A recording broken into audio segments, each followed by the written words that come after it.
หมู่ครูเคยคอมเมนต์สะพอนว่าสะพอนสีบอสะพอนบ่มีบ่เห่าจังใดถามสะพอนเนาะสะพอนลืมต่อไปมื้อนั้น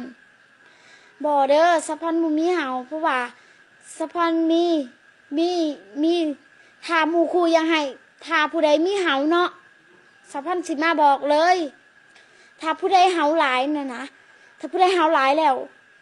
ต้องมีเคล็ดลับดีๆบ่ต้องใส่หยังใส่ยาซาหัวค่ะใส่ยาซาหัวสิเป็นยาสะพูมะนาวบ่แล้วก็สิเป็นสะพูอื่นๆบ่เฮาใส่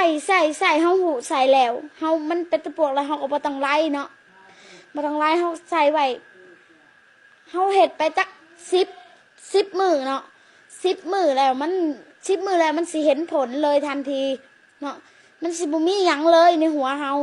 แล้วมันก็สิเข้าหัวเฮาบ่ได้อีกคือเก่าเนาะนี่ให้หมู่ครูเฮ็ดไว้เด้อให้หมู่ฟังสะพอนไว้เพราะว่าบางทีลูกหลานหมู่ครูเป็นเด้อันมีเด้แบบนี้มีเฮาเด้แบบนี้ก็ต้องเฮ็ดแบบสะพอนเว้าเนาะเ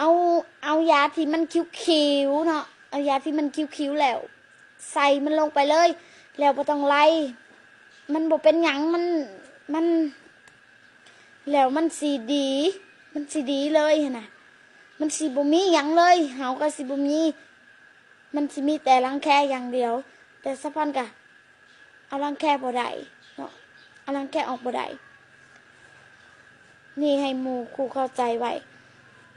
ถ้ามีสินค้าอีหยัง